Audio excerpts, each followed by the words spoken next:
여러분 또 환영합니다. 하나님께서 말씀을 통하여 주님을 뵙게 하시는 그러한 시간이 되시길 간절히 바랍니다.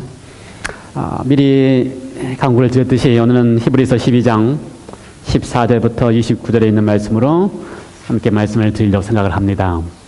한번 읽어보셨습니까? 히브리서 12장 14절부터 29절까지를 읽어보셨으면 조금 쉽지는 않죠. 무슨 말인지 조금 쉽지는 않은 말씀이었지만 우리가 한번 함께 그 속에서 하시고자 하시는 말씀이 무엇인지를 좀 살펴보겠습니다. 오늘 제목은 은혜를 받자라고 하는 제목입니다. 히브리서 12장 28절에 나와 있는 말씀입니다. 그러므로 우리가 흔들리지 않는 나라를 받았은즉 은혜를 받자. 이로 말미암아 경건함과 두려움으로 하나님을 기쁘시게 섬길지니. 같은 말씀이 히브리서 12장 15절에도 등장합니다. 너희는 하나님의 은혜에 이르지 못하는 자가 없도록 하고, 하나님의 은혜에 이르지 못하는 자가 없도록 하고. 다른 말로 따지면요, 이거 부정적인 합법이고요, 긍정적인 합법으로 하면 무슨 말입니까? 하나님의 은혜를 받자라고 하는 이야기입니다. 그래서 15절과 28절에 있는 말씀이 은혜를 받자 제목의 말씀을 가지고 말씀을 드리려고 합니다.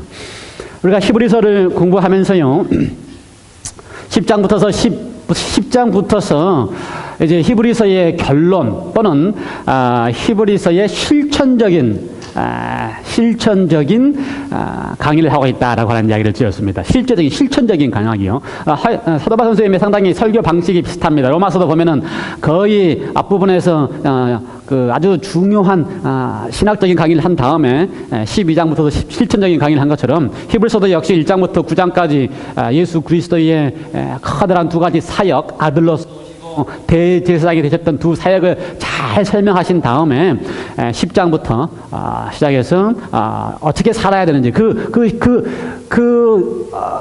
예수님이 그러한 사역을 하셨다는 것을 통해서 우리가 어떻게 할 수 있는지를 설명을 하고 있습니다. 제가 이렇게 읽으면서 이렇게 정리를 해 보니까요, 10장과 11장, 12장에 이렇게 오늘 아침에 공부했던 세 분 하나님의 그 사랑에 대한 이야기가 등장하는 것처럼 세 분 하나님의 모습이 거기 등장합니다. 10장에 보면은 나의 의인은 믿음으로 말미암아 살리라라는 이야기를 합니다. 그러면서 11장에 믿음의 장을 등장시키는데요, 나의 의인은 믿음으로 말미암아 살리라. 그래서 하나님께서 보아주시는 의인은 하나님이 주시는 믿음으로 말미암아 사는 것입니다. 그래서 하나님이 등장하고요. 그렇죠. 믿음으로 말미암아 살았던 믿음의 세상들이 다 자신 속에서 나와서 만들어낸 믿음이 아니고, 나의 믿음을 나의 의인이라고 인정해 주신 하나님이 주시는 믿음을 통하여 살아갔던 사람들이 믿음으로 말미암아 살아갔던 믿음의 세상들이고요. 12장에 말씀드렸던 12장에 보면은 이제 드디어 하나님 다음에 누가 등장합니까? 믿음의 주여 또 온전케 예수를 바라보자라고 하면서 예수님이 등장합니다. 믿음의 주여 온전케 하시는 이인 예수라고 하는 이야기를 드릴 때 제가 지난주에 말씀을 드렸습니다. 믿음의 주라고 하는 이야기는 뭐라고요? 믿음을 시작하고, 믿음을 우리 속에서 장시하고, 믿음을 우리 속에서 일어나게 하시는 분, 믿음을 시작하게 하시는 분, 다시 말해서 우리 속에서 믿음을 갖게 하시는 분. 아까 우리가 기억절 잘 암송하셨지요? 믿음이 생기게 하는 것도 우리 속에서 믿음이 내가 믿겠다고 생기는 게 아니고 어떻게 생기는 거라고요? 하나님이 우리를 먼저 사랑하셨기 때문에 그 사랑에 감동돼서 우리가 하나님을 믿게 되는 믿음이 생기는 것입니다. 그래서 믿음의 주요, 우리 속에 믿음을 장시하시고 믿음을 출발하게 하시고 믿음을 시작하신 분이 또 온전케 하신다. 믿음을 어떻게 하신다고요? 우리 속에서 믿음을 자라게 하시고 온전케 완성하신다고 하는 이야기를 드렸습니다. 그분이 바로 예수 그리스도십니다. 그분이 계시기 때문에 우리가 믿음의 신앙생활을 할 수 있고, 그 믿음 생활을 그리스도 안에서 이루어 나가고 완성해 나가는 것입니다. 그분이 바로 예수 그리스도께서 우리를 이루시는 것입니다. 그러므로 내가 피곤하게 나지 않기 위하여 죄인들이 이같이 자기에게 거역한 일을 참으신 일을 기억하라. 그렇게 하겠습니다. 그렇죠? 그래서 우리가 지난주에 하나님께서 우리를 가르치시고 교훈하시고 어떻게든 가장 좋은 길로 인도하시기 위하여 할 수 있는 모든 일을 다 하신다는 이야기를 드렸습니다. 그럼에도 불구하고 우리가 하나님께 대하여 그렇게 우리를 인도하시고 계시는 주님께 대하여 우리가 어떻게 해요?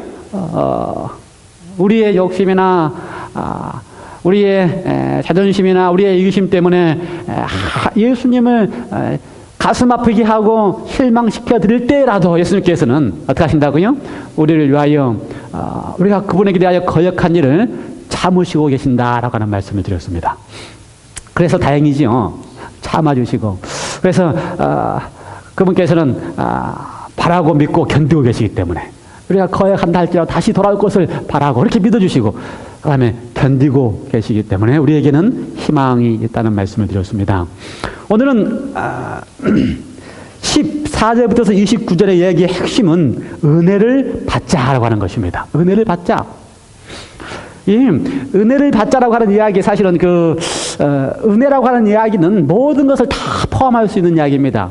구약 성경에서 은혜라고 하는 이야기를 한마디로 표현할 때에 헤세드라고 하는 히브리어 단어를 쓰는데 헤세드라고 하는 이야기 자체가 하나님의 전적인 모습을 다 포함할 수 있는 단어입니다. 그렇죠? 어느 때는 자비, 어느 때는 사랑, 어느 때는 은혜 이런 단어를 다 이렇게 한국말로 변화간 모든 단어들을 한마디로 이야기할 수 있는 히브리어로 헤세드라고 하는 표현입니다. 같은 표현으로 이제 헬라어에서는 다른 이제 헬라어로 사용하지만 이 은혜의 이야기를 할 때에 히브리서에서는요, 히브리서 10장에서는 히브리서 10장 29절 은혜의 성령 그렇게 표현했습니다. 은혜의 성령. 그렇죠. 그래서 은혜를 받자라고 하는 이야기는 다른 이야기에서 뭘 이야기하는 겁니까? 은혜의 성령을 받자라고 하는 이야기도 이야기할 수 있습니다. 어떤 의미든지 간에 은혜를 받자라고 하는 이야기는 우리 속에서 나는 게 아닙니다. 은혜는 그렇죠? 성령은 어디서 오는 겁니까? 위로부터서 하나님께서 우리에게 베풀어 주신 것이 은혜입니다. 그러므로 은혜를 받는 사람이 은혜로 아는 사람만이 비로소 우리는 그리스도인으로서 신앙인으로서 성도로서 인정을 받을 수 있습니다.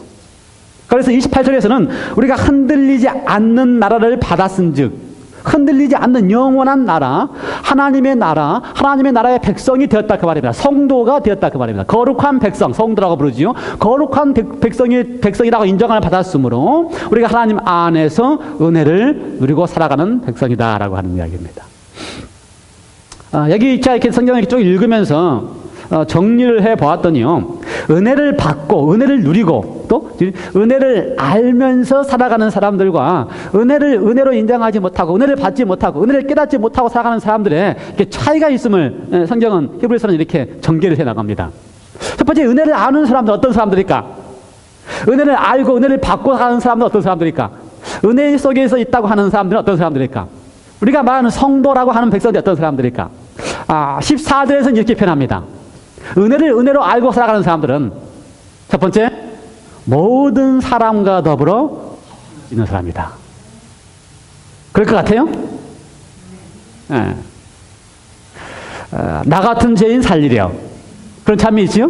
나 같은 죄인 살리려. 나 같은 죄인을 살리려 하나님께서 이 땅에 오셨다고 하는 사실이 은혜입니다. 그걸 알고 있다면, 그걸 받고 있다면, 그걸 믿고 있다면, 나 같은 죄인을 살리려 하늘에 하나님 이 땅에 오셨는데 내가 다른 사람을 보면서 내가 더 낫다고 느낄 수 있겠어요? 아니면 내가 다른 사람을 이렇게 가슴 아프게 할 수가 있겠어요? 그러므로 은혜를 받고 사는 사람들이 은혜로 알고 살아가는 사람들은 모든 사람과 더불어 어떻게 할 수 있다? 화평할 수 있다. 하나님의 백성들은 모든 사람과 더불어 화평할 수 있는 사람이 되어야 됩니다. 그 사람들이 은혜로 알고 살아가는 사람들.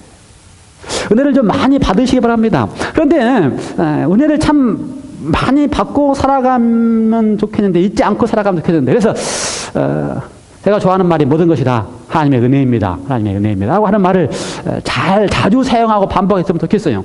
그렇게 되었으면 좋겠습니다. 그런데 우리는 은혜가 뭐라 그럴까요? 너무나 풍성하기 때문에 너무나 많이 주어지기 때문에 당연한 걸로 알고 은혜를 모르고 살아가는 경우가 참 많은 것 같아요. 어느 심리학자가 이렇게 실험을 해보았답니다. 어느 한 마을의 이 한 블락에 그가 아침마다 그 집 앞에 가면서 100불을 주면서 갔어요. 참 좋지요? 우리 집 앞에도 그랬으면 좋겠는데. 100불을 주고 갔습니다. 아침에 와서. 사람들이 놀래요. 왜 주고 가는지. 그냥 주고 가니까 놀라고. 또 어떤 사람은 이상하게 저 사람이 좀 미친 게 아닌가라고 생각하는 사람도 있고요. 다음 날도 또 역시 똑같이 100불을 주고 갔습니다. 일주일 지나니까 어땠을 것 같아요? 일주일 지나니까 사람들이 현관 앞에 나와가지고 기다리고 있습니다. 기다리고 있어요. 그래서 이제 또 한 주 더 지나니까 그 다음에는 이제 당연한 걸로 여기고 있습니다. 당연하게 받는 걸로 있어요. 또 한 주가 지나니까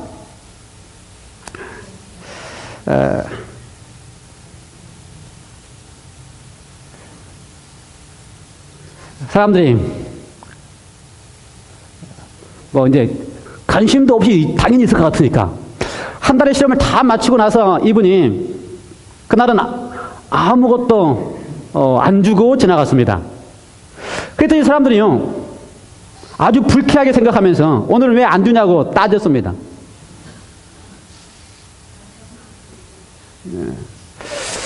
아무 이유 없이 그냥 베풀어 줬는데 그것을 당연한 것으로 여기고 고마워하기는커녕 주지 않은 것에 대해서 서운해하고 불쾌했다고 해요.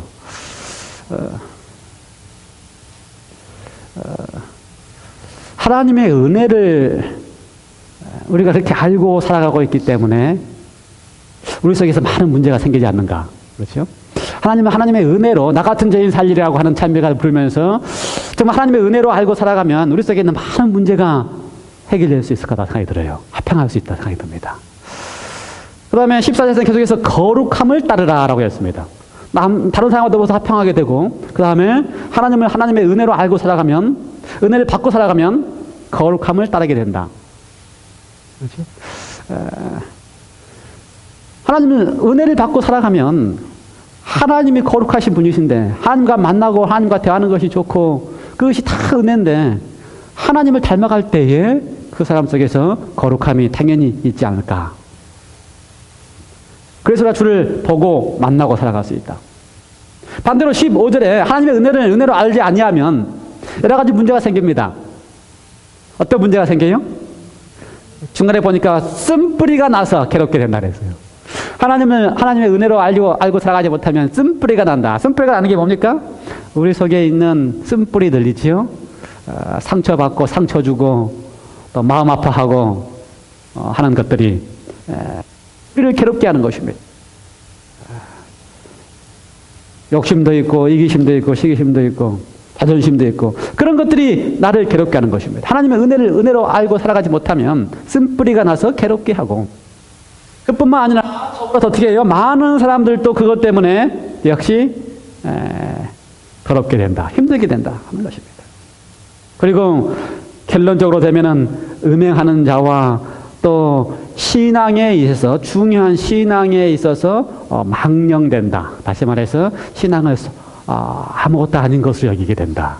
그러므로 결국은 어떻게 해요? 회개할 수 있는 기회까지도 17절 회개할 수 있는 기회까지도 잃게 된다. 그래서 하나님의 은혜를 받고 은혜로 느끼고 살아간다는 것이 얼마나 중요한지 그 두 가지의 명확한 차이를 봐서라도 우리에게 날마다 주시는 은혜, 그렇죠? 또 다음에 또 주시는 은혜, 그 다음에 또 주시는 은혜가 당연한 것이 아니고 그 주실 때마다 감격스러운 것으로 알고 살아가는 것이 우리의 신앙하는 사람들의 삶의 전부다라고 하는 생각을 해보게 되는 것입니다. 화평할 수 있고 거룩할 수 있고 주를 바라 이렇게 살아가게 하기 위해서는 우리가 은혜로 알고 살아가게 됐다. 18절부터 24절까지는 두 산이 등장합니다. 이 두 산의 내용도 역시 어떻게 은혜로 알고 살아가느냐 하는 사람들의 두 산이 등장합니다. 첫 번째 산은 이름은 나오지 않지만 어떤 산이에요? 두려움과 나팔 소리와 가까이 오지 못하게 하고 모세가 등장하고 두렵고 떨린다 하니까 이거는 어떤 산입니까?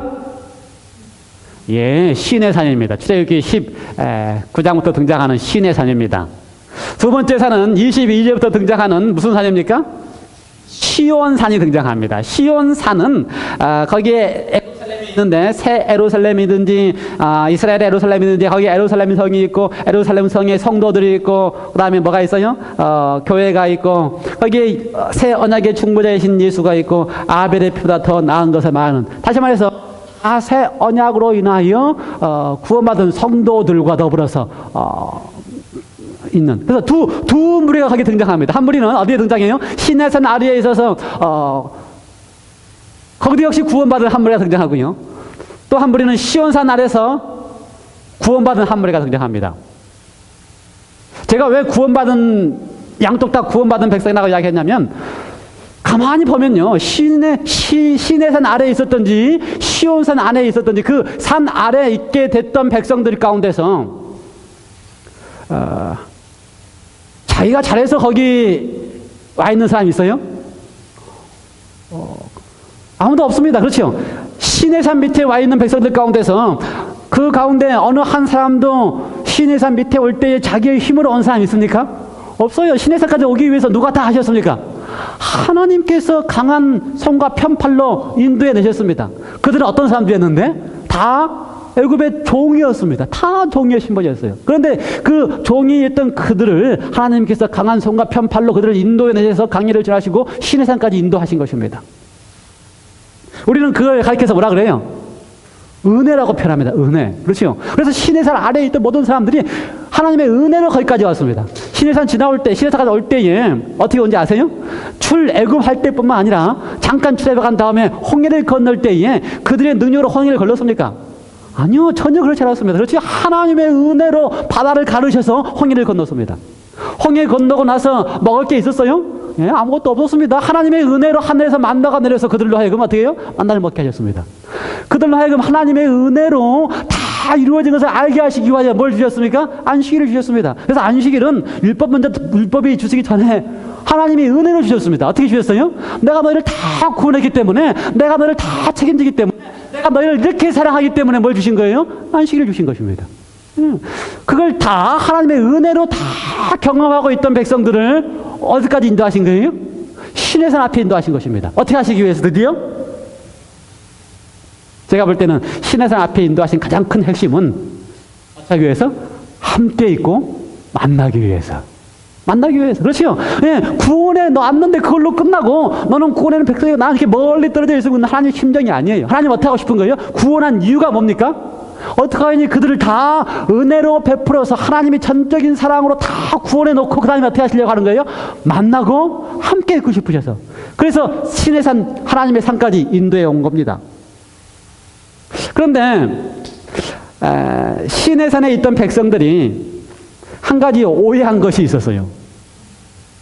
우리가 지난번에 언약에 대한 이야기를 쭉 할 때에 시내산 앞에 있던 백성들이 하나님의 심정을 오해하고 있었어요. 하나님 어떻게 하고 싶으신데? 하나님은 전적으로 당신이 베풀어 주신 사랑으로 그들이 사랑을 받고 이제 함께 만나서 함께 어떻게 하고 싶은데? 함께 있고 싶은데. 그들은 하나님 어떻게 보는 겁니까? 두렵고 무섭고 명령하시고, 그래서 20장에 보면은 그들이 명령을 그들이 견디지 못하겠다. 하나님이 두렵고 무서운 문제로 그들 앞에 명령하시는 분으로 이렇게 나타나시니까 어떻게 해요? 두려워서 견디지 못하는 것입니다. 오해를 하고 있는 거예요. 하나님 어떤 분이신데? 하나님은 전적인 그 사랑으로 모든 것을 이루셔서 먹이시고 입히시고 그 다음에 사랑으로 껴안으셔서 거기까지 인도하셔서 이제 만나고 싶어 하시는 분인데 백성들 어떻게 생각한다고요? 여전히 하나님이 명령하셔서 그 명령을 걔가 견디지 못하겠다고 두렵게 되는 거죠. 그래서 하나님께서 이루어놓으신 그 놀라운 구원이라고 은혜로 받지 못하면 하나님 앞에 어떻게 서는 거예요?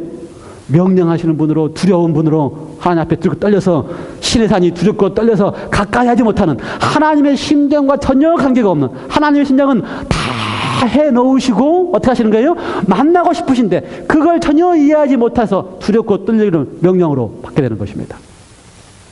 그렇게 실패한 하나님이 이번에는 시온산에서 하나님께서 다 은혜로 이루어 놓으십니다. 여러분, 시온산에 하나님의 성전이 있고 그곳에 하나님의 백성들이 있습니다. 시온산에 이제 우리가 여기 다 하나님의 백성들로서 새 예루살렘에 여기 다 이곳에 지금 모여 있습니다. 이곳이 하나님의 시온산입니다. 여러분께서 이곳에 있는 이유가 있게 된 것이 무엇 때문입니까? 여러분 가운데서 내가 하나님을 잘 믿었기 때문에 여기 있는 것입니까? 아니면 여러분께서 내가 이제 믿을 만한 일을 했기 때문에 그렇습니까? 아니면 여러분께서 내가 하나님이 주신 율법대로 안식일을 잘 지켰기 때문에 여기 있는 것입니까? 아니요. 우리 가운데 어느 한 사람도 하나님의 성 시온성 안에 있는 이유는 무엇 때문에 있는 거예요? 하나님의 은혜 때문에 있는 것입니다.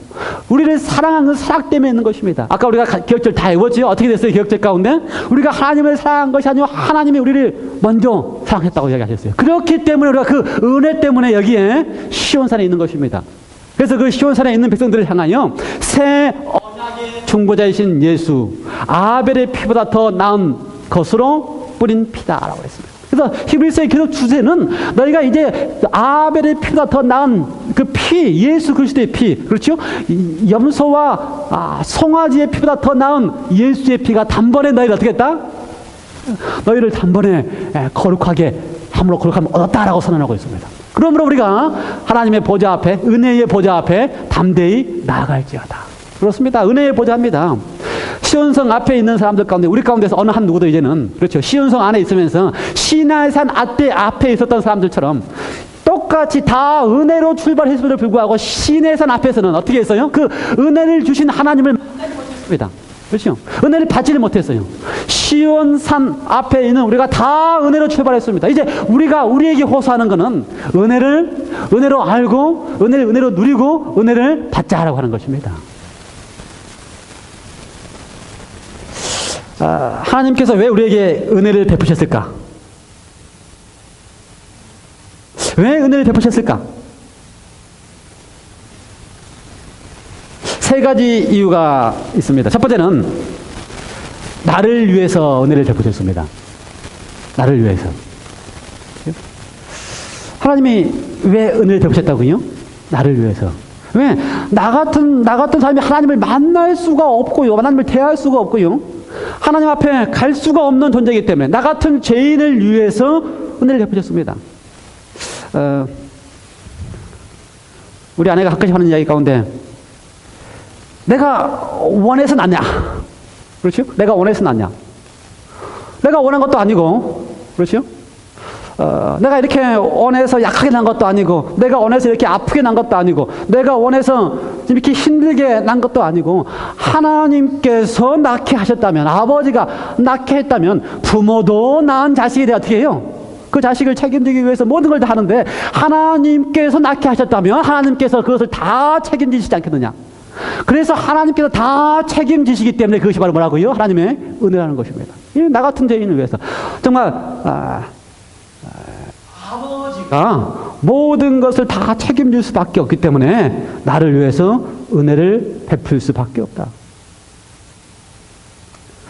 하나님께서 은혜를 베푸시는 두 번째 이유는요. 하나님을 위해서 은혜를 베푸십니다. 하나님을 위해서. 그렇지?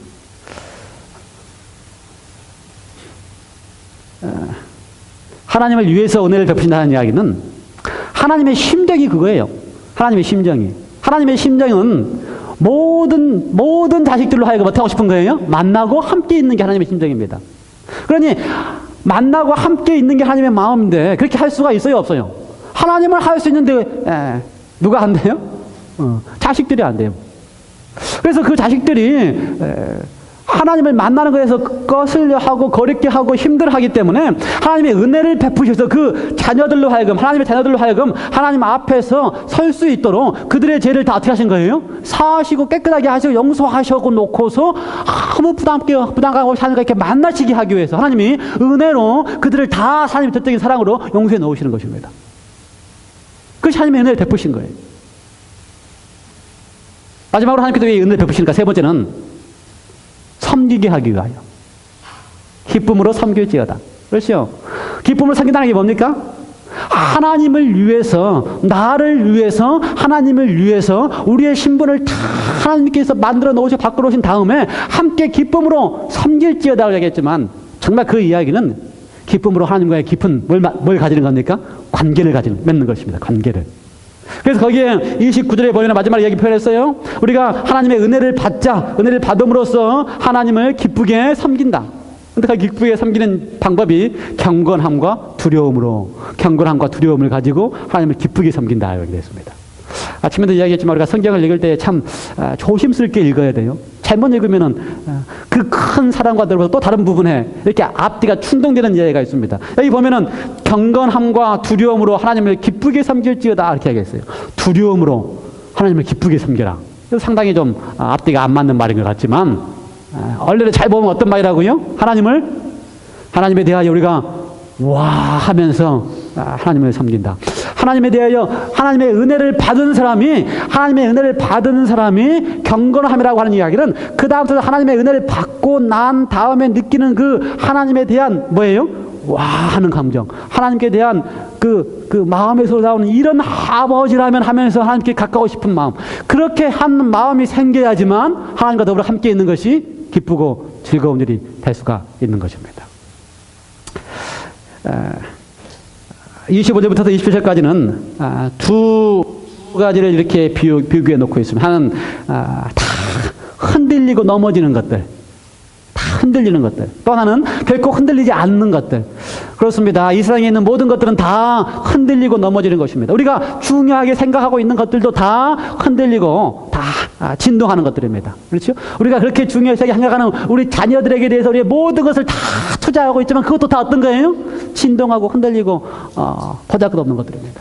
그렇죠? 우리가 그렇게 중요시하고 있는 우리가 뭔가를 이루겠다고 하면서 애쓰고 있는 것들도 다 진동하고 다 흔들리는 것입니다. 그러나 흔들리지 아니하고 진동하지 아니하고 영존하는 것이 있는데 그것은 바로 하나님의 것, 하나님의 나라입니다. 하나님께서 우리에게 베푸시는 은혜입니다. 영원히 베푸시는 은혜. 그걸 우리가 받을 때, 그것을 우리가 알고 살아갈 때, 그것을 우리의 것으로 경험하고 살아갈 때에 그래서 우리는 그리스도인의 삶을 살 수 있다 생각이 됩니다. 사랑하는 성도 여러분이시여, 아주 간단한 이야기입니다. 늘 듣는 이야기입니다. 모든 것이 다 하나님의 은혜임을 우리 입에서 고백하고 우리의 삶에서 고백하고 날마다 매 순간순간마다 나된 것이 다 하나님의 의대라고 고백한 사도바울 선생님처럼 나된 것이 다 하나님의 의대라고 고백할 수 있는 삶이 됐으면 좋겠습니다. 기도하십시다. 하나님, 참 쉬운 이야기입니다. 그런데 우리는 우리 집 앞에 날마다 벽불이 있기 때문에 당연한 것처럼 생각하고